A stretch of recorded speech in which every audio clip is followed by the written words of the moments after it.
Hi, I'm Dr. Scholz. Let's talk about prostate cancer.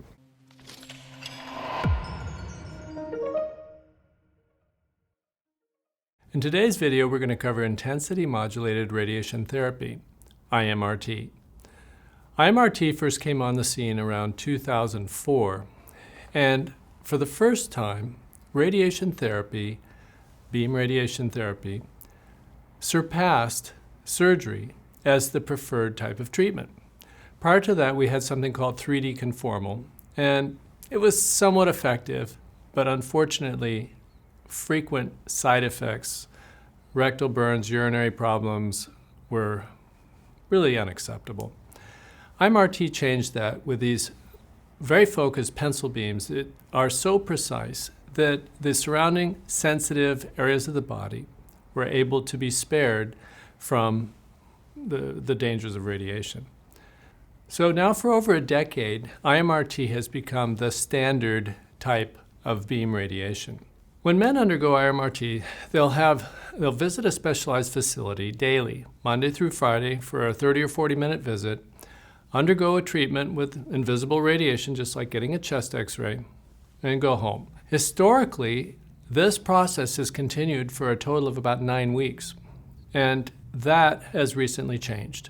Recent studies show that the same effectiveness can be accomplished by giving bigger doses more quickly, and it appears that 5 weeks is just as effective without adding any side effects.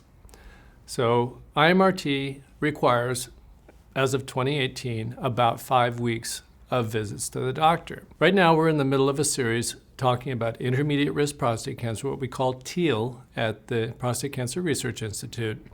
And we divide it into low, basic, and high Teal. When you're talking about basic and high Teal, you're oftentimes considering adding something to the IMRT, perhaps a seed implant, and certainly, possibly hormone therapy, usually for a short period of time, such as 4 to 6 months.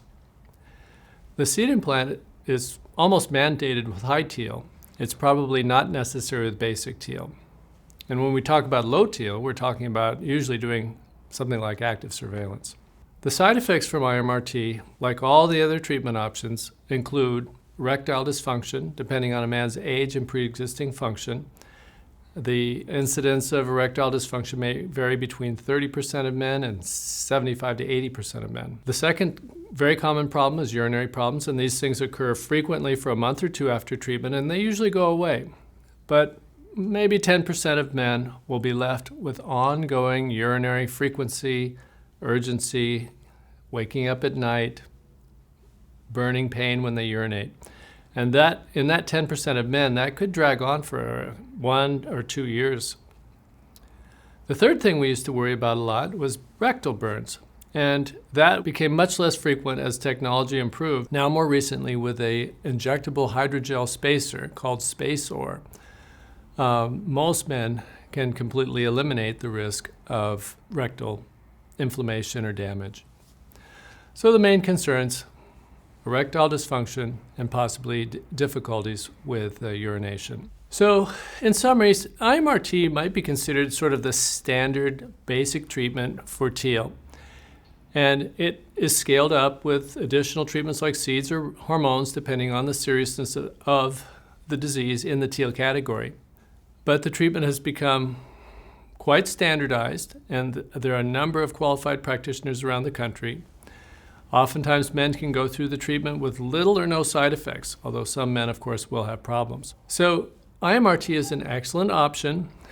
All the options for Teal need to be considered in the context of all your other choices, and there, of course, will be factors such as how big the prostate is, how elderly the patient is, how much there are issues with preexisting urinary side effects.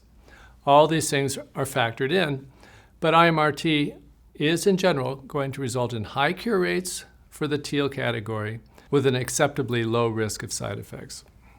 Thanks for watching. Subscribe to our YouTube channel and visit our website at PCRI.org.